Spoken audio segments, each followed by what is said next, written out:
তারপরে এই দিন টেস্ট সবগুলো আমরা এই মেশিন দিয়ে কাটার পরে প্রসেস করা হবে। তারপরে এটা ইলেকট্রিক ইলিমিনেশন টেস্টার, ওই যে আমি দেখালাম না যে আরবিটিতে বা ইন্টারমিডিয়েট ড্রয়িংয়ে ইলিমিনেশন করা হয়, অ্যানেলিং করা হয়, অ্যানেলিং পার্ট দেখালাম না যে অ্যানেলিং পার্ট এটা সফট করা হয়, এটা আমরা এখানে টেস্ট লাগাবো দুই প্রান্তে। এখানে 28 mm আছে, আমরা দেখবো যে কতটুকু লম্বা হয়। এই লম্বাটা এখানে স্কেলে আছে, স্কেলে আমাদের পার্সেন্টেজে দেখাবে ইলিমিনেশন কত।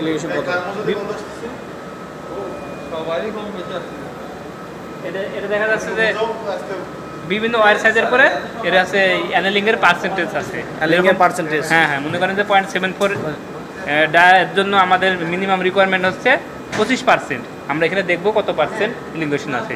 আমাদের মোটামুটি 30, 31, 32 এরকম ইলিমিনেশন থাকে।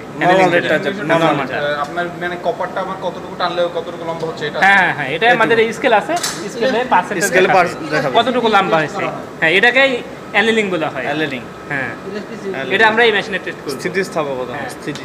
তারপরে যে আমরা এটা ম্যানুয়াল আছে, ম্যানুয়ালেও করতে পারি। ওটা আমাদের ইলেকট্রিক্যাল মেশিন, এটা ম্যানুয়ালি ঘুরাই আমরা অ্যানেলিংটা কতখানি লম্বা হয় আমরা দেখতে পারবো। হ্যাঁ, তারপরে এই জায়গা দেখেন থার্মাল স্টেবিলিটি টেস্ট, এটা পিভিসির একটা গুরুত্বপূর্ণ টেস্ট। হ্যাঁ, এটা দেখা যাচ্ছে আমাদের পিভিসির মিনিমাম রিকোয়ারমেন্ট আছে 80 মিনিটে 200 ডিগ্রি সেন্টিগ্রেড তাপমাত্রায়, এটা হচ্ছে 80 মিনিট থাকা লাগবে 200 ডিগ্রি সেন্টিগ্রেড তাপমাত্রায়।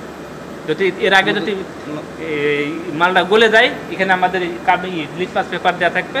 এটা হচ্ছে লিটমাস পেপার, যখন ধোঁয়া উঠবে তখন লিটমাস পেপারে কালার চেঞ্জ হবে, তখন আমাদের টাইম করবো, আমাদের ওই যে কাউন্টার মিটার আছে, কাউন্টার মিটার দিয়ে টাইম কাউন্ট করবো কত মিনিটে এটা হচ্ছে এর প্রপার্টিটা নষ্ট হলো বা ধোঁয়া মেল্ডিং হয়ে গেল, এটা আমরা এই মেশিনে টেস্ট করি। কিন্তু নর্মালি 80 মিনিটের আগে 80 মিনিটের যত বেশি হবে তত ভালো। কত ডিগ্রি থাকবে স্যার এটা? 200 ডিগ্রি সেন্টিগ্রেডে মিনিমাম 80 মিনিট আমাদের কেবলটা থাকতে হবে, ভালো থাকতে হবে। এর আগে যদি তাহলে 200 ডিগ্রিতে গিয়ে স্যার আমাদের পিভিসি ইনসুলেশনে কিছু হবে না, কিছু হবে না। যদি গলে যায় তাহলে জানতে হবে যে ভালো না, ফল্ট। মিনিমাম 80 মিনিট ওকে টিকে থাকতে হবে 200 ডিগ্রি সেন্টিগ্রেডে। আমাদের 200 ডিগ্রি তো স্যার আপনার বয়লিং ওয়াটারের থেকেও বেশি।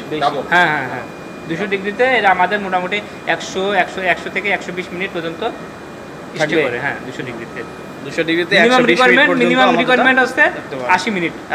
এটা ইনসুলেশনের জন্য, অনলি ইনসুলেশন। শীটিং এর জন্য 40 মিনিট, শীতের থাকলে 40 মিনিট। হ্যাঁ, ইনসুলেশনের জন্য মিনিমাম 80 মিনিট থাকতে হবে।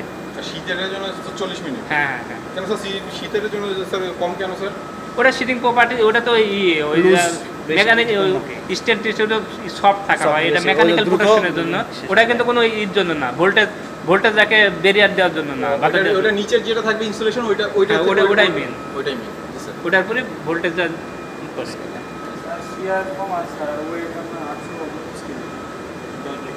আর এটা আমরা কন্ডাক্টর রেজিস্ট্যান্স, কন্ডাক্টরের ভিতরে 1 মিটার, এখান থেকে 1 মিটার আছে, এখান থেকে আমরা কন্ডাক্টর রেজিস্ট্যান্স বিভিন্ন সাইজের পরে এই কন্ডাক্টর একটা স্ট্যান্ডার্ড মান দেওয়া আছে।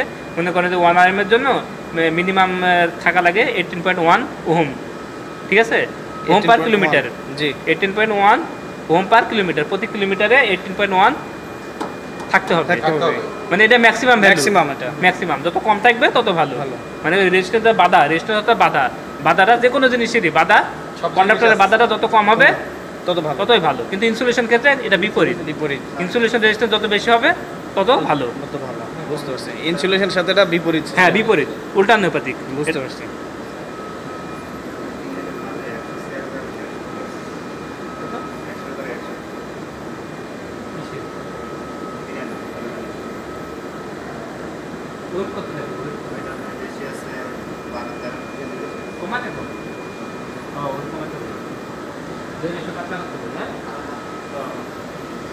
এটা আমাদের ভিআর মিটার, ভলিউম রেজিস্টিভিটি দেখতে পারি। তারপরে আমাদের ওই যে ইনসুলেশন রেজিস্ট্যান্স এটি মেটারে দেখি। এটা শীটিং আছে না, পিভিসি সেকশন থেকে শীট আমরা পিভিসি কালেক্ট করার পরে এইভাবে আমরা শীট তৈরি করি, যে দেখতে পাচ্ছেন এর ভিতরে এটা তৈরি করার পরে এখানে এর ভলিউম রেজিস্টিভিটি কীরকম হবে আমরা দেখি। যদি দেখি যে না প্রপার্টিজ ভালো না, তখন ওদের রেসিপি চেঞ্জ করাতে বলে যে রেসিপি চেঞ্জ করেন, আপনার এই পিভিসি প্রপার্টিজ ভালো না, তখন ওরা আবার নতুন করে পিভিসি করে আবার যতক্ষণ পর্যন্ত আমাদের এই পিভিসিটা ওকে না হবে, 100% ওকে না হবে, তখন স্টার্ট করবে না ওরা। বুঝতে পারছি, পিভিসি টেস্ট।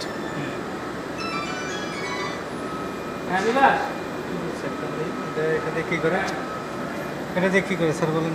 পিভিসি টেস্ট কিভাবে বলে জোরে জোরে বলেন। টেস্ট করে যে আপনার ওই পিভিসির মানে গুণগত মান ঠিক আছে কিনা, যদি গুণগত মান ঠিক থাকে তাহলে এটাতে আলাউ করে তো বুঝলাম, কিন্তু প্রক্রিয়াটা কি?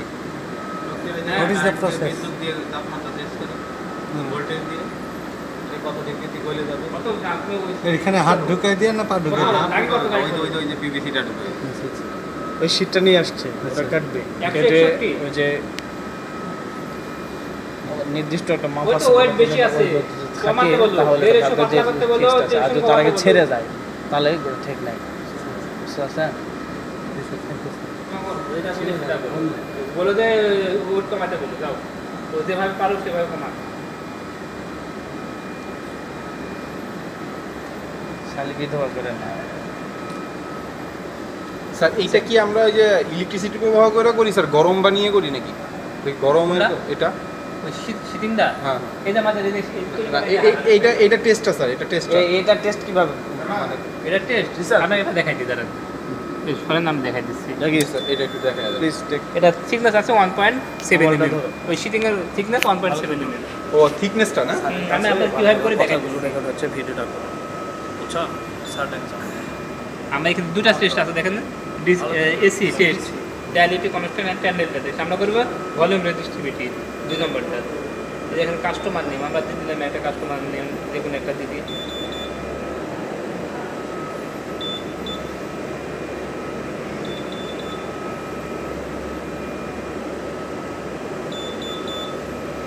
Thank you.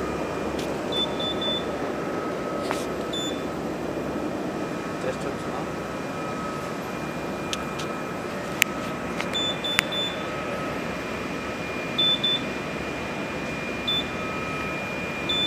ইনসুলেশন দিলাম, আমার টেম্পারেচার 26.7, পিছনে আমার সেন্সর লাগানো আছে, মেশিনের সঙ্গে অটোমেটিকও টেম্পারেচার নিয়ে নেবে 26.7। এটা কিসের কোনটা টেম্পারেচার স্যার? এয়ার টেম্পারেচার,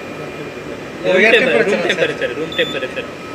তারপরে যে আমাদের 2 নম্বর ভলিউম রেজিস্টিভিটি টেস্ট, 2 নম্বরের টেস্ট করলাম, থিকনেস দেব 1.70। মানে এটার পিভিসি ইনসুলেশনের থিকনেসটা ঠিক আছে? হ্যাঁ হ্যাঁ, থিকনেসটা দিয়ে দিলাম। এই যে এখন টেস্ট করছে, 1 মিনিট ধরে টেস্ট হবে।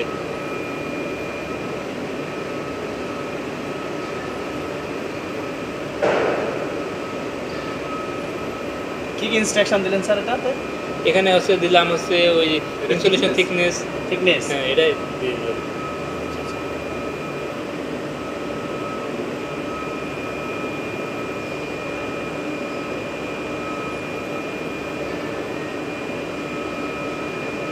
এটা কি স্যার ইলেকট্রিসিটি ব্যবহার করতেছে কোন? হ্যাঁ হ্যাঁ হ্যাঁ, এর মধ্যে 500 ভোল্ট ডিসি ভোল্ট ভোল্ট আছে? অ্যাপ্লাই করতে, হ্যাঁ 500 ভোল্ট ডিসি ভোল্ট। তা এইটাতে স্যার ভোল্ট ব্যবহার করার উদ্দেশ্যটা কি স্যার? ভোল্ট ভোল্ট ভোল্ট এইখানে নিচে একটা প্লেট আছে, আপার প্লেট, একটা লোয়ার প্লেট আছে, এটার ভিতরে ভোল্টেজটা দিলে কি পরিমাণ ভোল্টেজ ডিসচার্জ হচ্ছে এটার পরে এই ক্যালকুলেশন করে রেজিস্ট্যান্সটা বের করবে, ভলিউম রেজিস্ট্যান্সটা বের করবে। উপর থেকে নিচ থেকে আপনি হ্যাঁ, হ্যাঁ। কোনটাতে আপনি ই করা হচ্ছে যে কারেন্ট প্রবাহ, হ্যাঁ একটা ভোল্টেজ কারেন্ট প্রবাহটা তাই কি মনে হয়? আপনি পিভিসি তে কারেন্ট প্রবাহ হয় না স্যার? হয় না, কিছুটা হয়, মানে কিছুটা ডিসচার্জ হয়ে যাচ্ছে ভোল্টেজটা, এর এক প্লেট থেকে আরেক প্লেটে কতটুকু বাধা দিয়ে রাখতে পারছে, এটা হচ্ছে টেস্ট। এটার পরে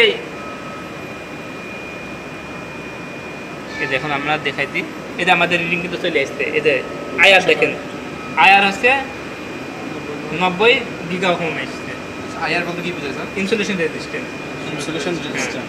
এর দেখাচ্ছে, এই যে তারপরে ভিআর দেখাচ্ছে, ভোল্ট রেজিস্ট্যান্স নিয়ে ভিআর দেখাচ্ছে। স্যার, তাহলে এটার রেজাল্টটা কি আসলো স্যার? এটা আমাদের দুটো রেজাল্ট পাইছে, এই যে ইনসুলেশন রেজিস্ট্যান্স আর ভিআর পাইছে, দুটো ইনসুলেশন পাইছে। রেজিস্ট্যান্স মানে 90.33, এটা কি জি তে কি মিন? গিগা ওহম, গিগা ওহম, অনেক বেশি, ওহমের থেকে অনেক বেশি। এটা প্রোটেক্ট করবে, রেজিস্ট্যান্ট করবে। হ্যাঁ, আচ্ছা আচ্ছা আচ্ছা। এটাই রেজাল্ট। রেজাল্ট, এটা আমরা প্রিন্ট দিতেও পারবো, আমরা দেখাই দিই প্রিন্টার সিস্টেমটা সেভ করলাম। এখন আমরা ইচ্ছা করে এটা প্রিন্ট দিতেও পারবো, আমরা প্রসেসটা একটু ভালো করে দেখাই।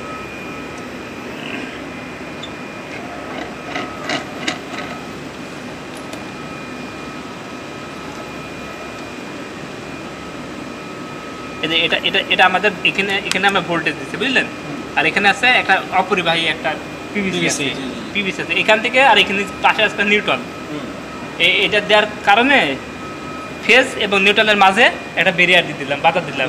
কতটুকু ভোল্টেজ দেওয়ার পর কতটুকু সে বাধা দিচ্ছে, এই বাধা দেওয়ার ক্ষমতাটাকে আমরা এই ক্যালকুলেশন করে এখানে আমরা ভিআর বের করছি, ইনসুলেশন রেজিস্ট্যান্স বের করছি। এটাই হচ্ছে এটা যদি বাধা দিতে না দিতে পারতো, বাধা না দেওয়া পেলে ফেজ টু নিউট্রাল শর্ট হয়ে যেত। শর্ট হলে গিয়ে আমাদের মেগা জিরো দেখাতো। যত বাধা দেওয়ার ক্ষমতা বেশি হবে তত ভালো। এটাই হচ্ছে ইনসুলেশন রেজিস্ট্যান্স। রেজিস্ট্যান্স মানে বাধা, আর এটা ইনসুলেশন মানে অপরিবাহীর বাধা, কতটুকু বাধা, এটাই হচ্ছে ইনসুলেশন রেজিস্ট্যান্স। ভালো লাগে, ভালো লাগে। আর এটা এজিং টেস্টার, এজিং একটা কেবল মনে করলেন যে আমরা বাইরে এই ওভারহেডে ইউজ করছি, একটা বিওআইএ মাল বা যে কোনো মাল দেখার কারণে এটা হচ্ছে রোদ বৃষ্টি বা গরমে এটা কী ধরনের ইফেক্ট আসতে পারে কেবলসের উপরে, এই টেস্টটা আমরা এই মেশিন দিয়ে করি। এটা হচ্ছে 100 ডিগ্রি সেন্টিগ্রেডে 7 দিন ওই ওভেনের ভিতরে আমরা কেবলটা রেখে দিই। রাখার পরে এটা আমরা টেস্ট করব, ইলুমিনেশন করব, এবং বিফোর এবং আফটার মানে এই মেশিনে দেওয়ার পূর্বে টিএস ইলুমিনেশন কতটুকু ছিল, এবং এটা ওভেনের ভিতরে 7 দিন 100 ডিগ্রি সেন্টিগ্রেডে রাখার পরে কী ধরনের ভেরিয়েশন আসছে, পরিবর্তন কী ধরনের আসছে, এটা আমরা দেখব। যদি পরিবর্তনটা একটা লিমিটের ভিতর থাকে, স্ট্যান্ডার্ডে যে একটা আছে, টলারেন্স আছে, এর ভিতর থাকলে আমরা বুঝতে পারবো যে এর কেবলটার প্রপার্টি ঠিক আছে এবং এর লংজিভিটি কতদিন যাবে, কীরকম হবে, এটা আমরা এই মেশিনের টেস্টের মাধ্যমে বুঝতে পারবো। হ্যাঁ, এর ভেরিয়েশনটা যত কম হবে তত ভালো। মনে করলেন যে এজিংয়ে দেওয়ার আগে আমাদের টিএস আসছে 15, এজিংয়ে দেওয়ার পর আসলো 10, তাহলে 10 তাহলে তো আর ভালো হলো না। ভেরিয়েশনটা যত কম হবে, কাছাকাছি হবে, তত ভালো। এবং এটার পরে এর কেবলসের লংজিভিটি কতদিন টিকবে, লংজিভিটিটা এই টেস্টের উপরে নির্ভর করে।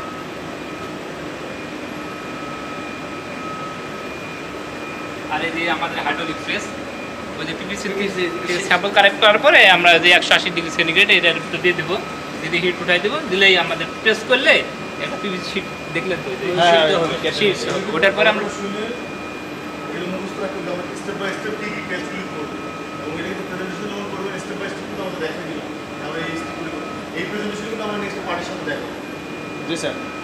তারপরে ওই শিটটা আমরা ডাম্বেল কাটবো, কাটি আমরা TS elongation, mechanical properties, electrical properties, যেরকম ভিআর, তারপরে আইআর দেখালাম, ওই টেস্টগুলো আমরা করবো, করে দেখবো যে কী অবস্থা পিভিসির। এটা দিয়ে কি আমরা শীটটা বানাই? হ্যাঁ, শীটটা করে এটা পিভিসি সেকশনে যখন প্রোডাকশন শুরুতে আমরা স্যাম্পল কালেক্ট করব, করার পর আমরা এই যে হাইড্রোলিক প্রেসে আমরা শীট তৈরি করব, করার পর ডাম্বেল কাটা দিয়ে কাটবো, কাটার পরে টিএস ইলিংগেশন, মেকানিক্যাল প্রপার্টিসগুলো দেখলাম, পাশাপাশি আমরা ভিআর, তারপর ইনসুলেশন রেজিস্ট্যান্স এগুলো দেখলাম। দেখার পর তো সব কিছু এভরিথিং ওকে হয়, তারপরে আমরা বলবো ঠিক আছে তোমার এই কম্পাউন্ড ওকে আছে, তারপর ওদের রিকোয়ারমেন্ট বা চাহিদা অনুসারে ওরা পিভিসি তৈরি করবে, হয়তো 5 টন 10 টন যা লাগে। আপনার পিছনে যে এটা তো একটা জিনিস স্যার বুঝতে পারছি যে আপনার মানে কেবলসে স্যার মোস্ট ইম্পর্টেন্ট বিষয় হচ্ছে কপারটা যেরকম ইম্পর্টেন্ট, ইনসুলেশন অনেক বেশি। কপারে কিন্তু বেশি টেস্ট নাই, ইনসুলেশনে কিন্তু টেস্ট অনেক আপনার খালি কন্ডাক্টরের টেস্ট হলে একটা মেন টেস্ট, যেটা হচ্ছে কন্ডাক্টর রেজিস্ট্যান্স। কন্ডাক্টর রেজিস্ট্যান্স যদি ওকে হয় আর কিছু দেখা যায় টেস্ট নাই, কিন্তু একটা পিভিসি কিন্তু অনেক টেস্ট, অনেকগুলো টেস্ট, এটা হচ্ছে মেন টেস্ট। আরো আছে কিন্তু, আর নাই ঠিক না, আরো অনেক আছে। এটাই হচ্ছে মেন টেস্ট, মেজর টেস্ট হচ্ছে কন্ডাক্টর রেজিস্ট্যান্সটা। আর আছে পিভিসি বহুত টেস্ট আমাদের এই যে দেখলাম, এটা হচ্ছে ইউনিভার্সাল ট্রান্সমিশন মেশিন। এখানে আমরা এই যে আগেরবার দেখাইছিলাম, হ্যাঁ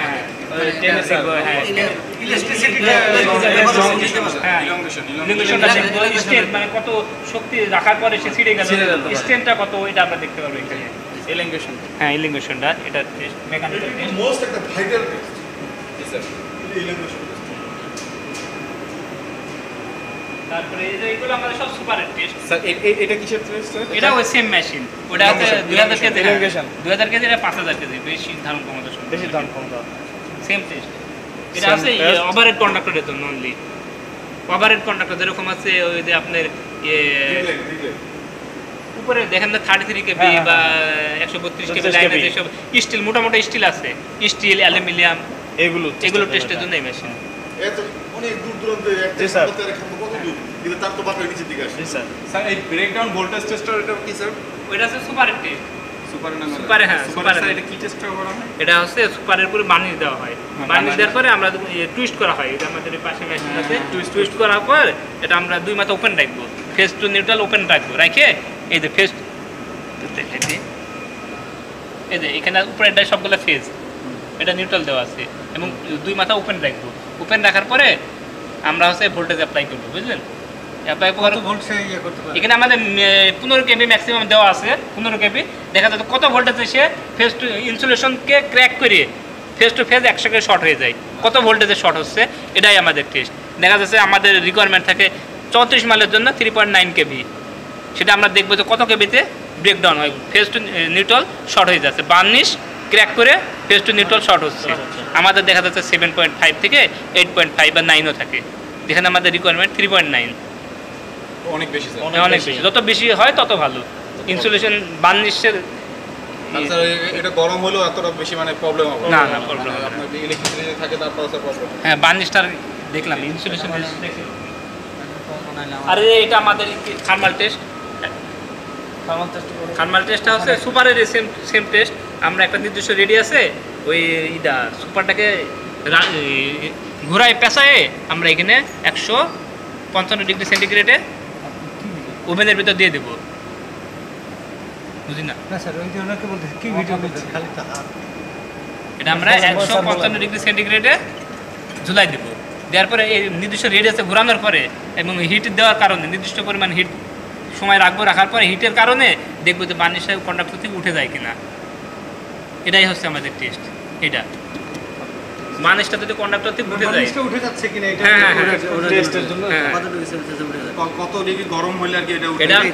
এটা আমরা ধরেন এটার স্ট্যান্ডার্ড হলো 155 ডিগ্রি সেন্টিগ্রেডে নো ক্র্যাক, মানে কোনো ক্র্যাক হওয়া যাবে না, পড়বে না একটা কোথাও কোনো ফাটল ধরবে না। ফাটল ধরবে না। এটা আমরা টেস্ট করি, এটা দেখা যাচ্ছে যে আমাদের 180 পর্যন্ত থাকে, 180-85-তে কোনো ক্র্যাক হয় না, 85 বা 90 গেলে দেখা যাচ্ছে যে কয় সেকেন্ডে আবার কত মিনিটে ক্র্যাক হচ্ছে, টাইমে দেখা যাচ্ছে ওই 20 মিনিট বা 25 মিনিট পর এটা ক্র্যাক হয়, কিন্তু স্ট্যান্ডার্ডে 155 ডিগ্রি।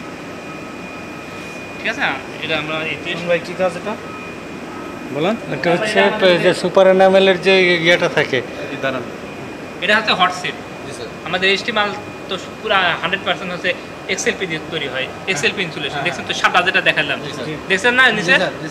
এটা আমাদের এক্সএলপি, অর্থাৎ এক্সএলপির অর্থ হচ্ছে ক্রস লিঙ্ক পলিইথিলিন। এটা হচ্ছে এক্সএলপি দেখে ক্রস লিঙ্কটা হয়েছে কিনা, এর বন্ডিংটা ঠিক মতো হয়েছে কিনা, এই আমাদের এই মেশিনের সাথে টেস্ট করি। ওটাকে আমরা সেম ওই ড্রামবেল কাটি, এই পিভিসিটাকে ইনসুলেশন হওয়ার পরে পিভিসিটাকে আমরা ওই ড্রামবেল আকারে কাটি, ড্রামবেল তৈরি করি। ড্রামবেল করার পরে আমাদের একটা নির্দিষ্ট লোডে 200 ডিগ্রি সেন্টিগ্রেডে এখানে ঝুলাই দেবো। এখানে 200 ডিগ্রি সেন্টিগ্রেড তাপ থাকবে এবং একটা নির্দিষ্ট লোডে আমার ওটাকে ঝুলতে থাকবে। এক্সএলপিটা, হ্যাঁ, এক্সএলপি স্যাম্পলটা ওই ড্রামবেলটা ঝুল এখানে রাখবো, রাখার পর দেখবো এবং টাইম, এখানে টাইমার আছে, এখানে টাইমার আছে, টাইমার অন করে দেবো। না ছিঁড়ে পড়লে তো ফেল, মিনিমাম 15 মিনিট থাকা লাগবে। 15 মিনিট আগে যদি ছিঁড়ে পড়ে বা বেশি লম্বা হয়ে যায় তাহলে ফেল। বুঝতে হবে যে এক্সএলপির বন্ডিং ঠিক মতো হয়নি, এটা আবার নতুন করে শুধু ওটার জন্যই। হ্যাঁ, শুধু অনলি এক্সএলপির জন্য টেস্ট। এক্সএলপি তো ক্ষমতা বেশি না, এক্সএলপি আমরা দেখবো যে 200 ডিগ্রিতে 200 ডিগ্রি সেন্টিগ্রেডে 15 মিনিট, মিনিমাম 15 মিনিট থাকতে হবে, আবার বেশি লম্বা হওয়া যাবে না। আমাদের লাম্বার যে ইলংগেশনের যে পার্সেন্টেজটা, হোয়াটসঅ্যাপ ইলংগেশন মিনিমাম 175 ডিগ্রি, 175% লম্বা হতে পারবে ইলংগেশনটা। হোয়াটসঅ্যাপ ইলংগেশনটা ম্যাক্সিমাম 175%, এর বেশি হলে ফেল, আবার ছিঁড়ে পড়লেও ফেল। মানে কথা প্রায় দ্বিগুণ হতে পারে, প্রায় দ্বিগুণ। এটাই হচ্ছে আমাদের এক্সএলপির টেস্ট। বুঝতে পারছেন তো? জি স্যার। এই যে আপনাকে দেখাই, আরো ভালো করে দেখাই দিই। এই যে আমাদের এটা কিন্তু টেস্ট করেছি কিছুদিন আগে, এই যে এইভাবে ছিল, এই যে এটা হচ্ছে কাটি দেওয়া হচ্ছে, এই যে এইভাবে ছিল, এভাবে আমরা এখানে ঝুলাই আর দিই। এটা হচ্ছে ওয়েটটা, এটা ওয়েটটা, স্যার এটাকে একটাতে কত ওয়েট ইয়ে করে এটা? বিভিন্ন সাইজের উপরে ওই ওয়েটের আবার ক্যালকুলেশন আছে, বিভিন্ন সাইজের উপরে এরিয়ার উপরে এর ওয়েট ভেরিয়েশন আছে। আমরা ওই নির্দিষ্ট এই যে এইভাবে নির্দিষ্ট হিটে এবং লোডে এইভাবে ঝুলাই দেবো, এইভাবে ঝুলাই দিলে পরে কিন্তু এটার পর কিন্তু এটার একটা আসছে, চাপ পড়ছে। হ্যাঁ, প্রেসার পড়ছে। হ্যাঁ, হিটের কারণে হিট একটা ফ্যাক্টর এবং লোড একটা ফ্যাক্টর, দুইটার কারণে ও কিন্তু লম্বা হওয়ার চেষ্টা হবে। যদি বন্ডিংটা ঠিক মতো না হয় খুব দ্রুত লম্বা হয়ে ছেড়ে যাবে, আর যদি বন্ডিংটা হয় ঠিকই ও ঝুলে থাকবে 15 মিনিটে বা কোনো ছিড়বে না। এটাই আমাদের এই এক্সএলপির টেস্ট।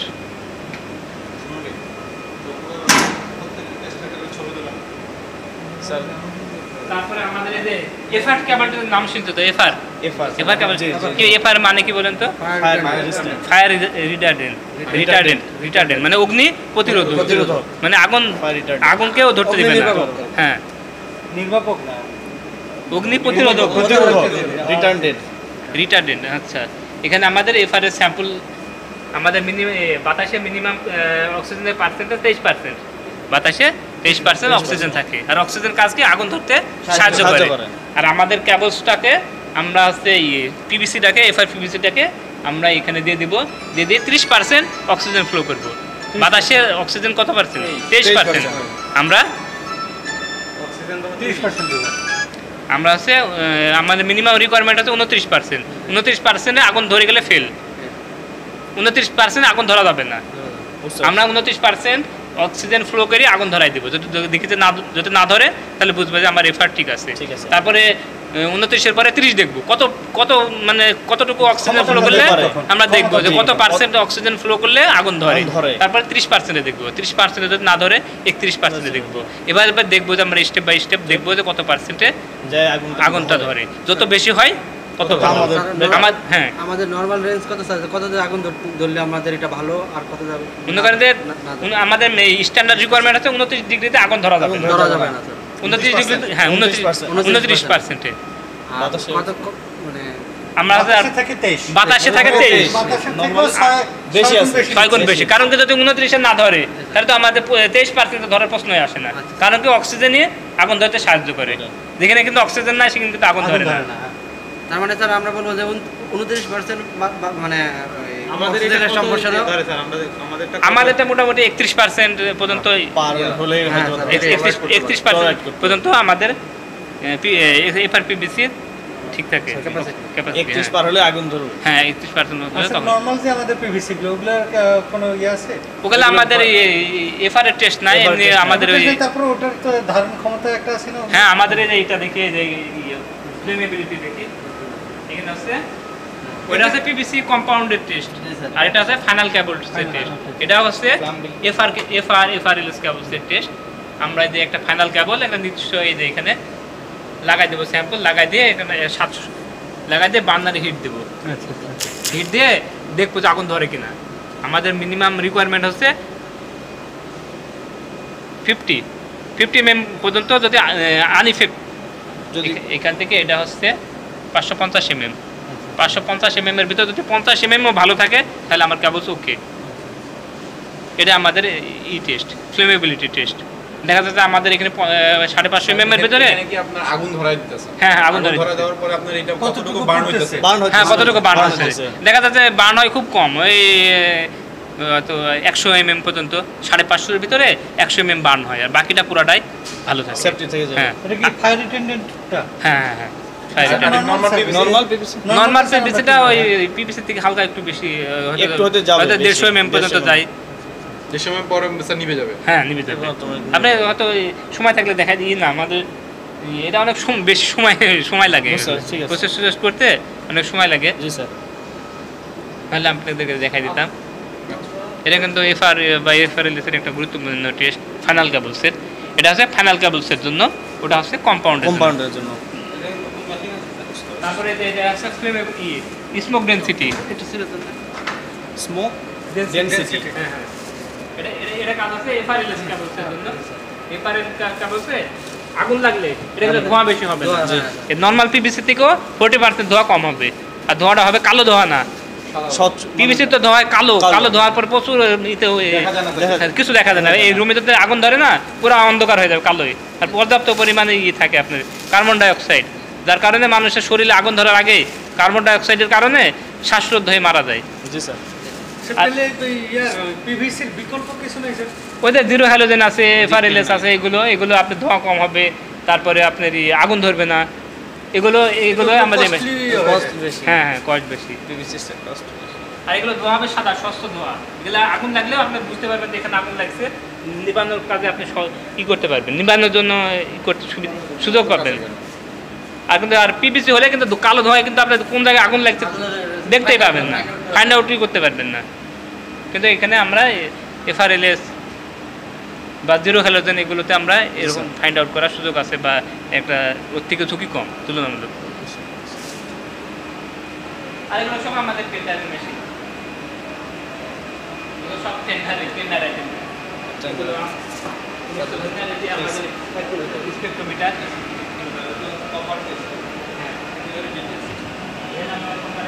পিউরিটি টেস্ট করতে পারবো। পাশাপাশি ফিজিক্যালি দেখানো যায় কোন টেস্ট করার? এখন এটা টেস্ট করার আগে আমাদের মেশিনটাকে মোটামুটি 1 ঘন্টা হিট দিয়ে রাখতে হবে। 1 ঘন্টা হিট দিয়ে রাখতে হবে, তারপরে টেস্ট শুরু করতে পারবো। পিভিসি পিউরিটি দরকার নেই। আমাদের কন্ডাক্টর আছে দুটা ইউজ করি, কপার অ্যালুমিনিয়াম, এর বাইরে কিছু করি না। দুটো পিউরিটি আমরা দেখতে পারবো, কপারও দেখতে পারবো। আমরা যদি নেক্সট টাইম আসি আপনাদের আগে ইনফর্ম করলে একটু রেডি করে রাখলে আমরা তো দেখতে পারবো। হ্যাঁ অবশ্যই দেখতে পারবো। এটা কি 99 পিওর আমাদের? হ্যাঁ 99। প্রথম স্যার এটা কি করা যায়? আমরা তো এখন মাঝখানে লাঞ্চ ব্রেক আছে, এখন একটু প্রসেসিং করে রাখলে আপনাদেরকে একটু পিউরিটিটা দেখানোর কোনো ব্যবস্থা করা যায়? এখন কত বাজে? লাঞ্চ আওয়ার হয়ে গেছে তো। হ্যাঁ ওই তো মানে আচ্ছা আমি চেষ্টা করি। হ্যাঁ একটু দেখেন স্যার, আমরা তো 5টা পর্যন্ত আছি ফ্যাক্টরিতে, এর মধ্যে যদি কোনোভাবে একটু প্রসেস করে দেখানো যায়। সবচেয়ে বেশি ইনফরমেশন যেটা আমরা দেই যে আমরা একমাত্র আমাদেরই স্পেকট্রোমিটার আছে যেটা দিয়ে আমরা কপারের পিউরিটি টেস্ট করি স্যার। আচ্ছা আমি ভিডিও করে নিয়ে গেলে ওটা দেখাতে পারবো। আচ্ছা আমি প্রসেস করি আমি যদি যদি স্যার আপনি যদি সুযোগ হয় স্যার, মানে আমাদের জি, স্যার। জন্য যে করতে হয় তা না। আচ্ছা আমি দেখতে চেষ্টা করছি।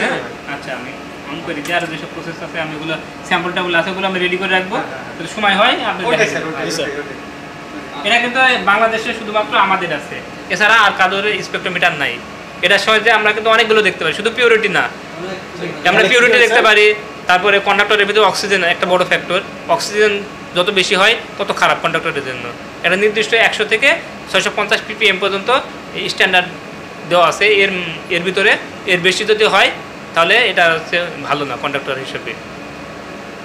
এটার ভিতরে অক্সিজেন দেখতে পারবো, পিউরিটি দেখতে পারবো, পাশাপাশি আমরা কি ধরনের মেটাল আছে কপারের ভিতর, হ্যাঁ কি উপাদান আছে সব কিছু আমরা ডিটেলস আইডেন্টিফাই করতে পারবো। হ্যাঁ সব দেখতে পারবো পার্সেন্টেজ অনুসারে।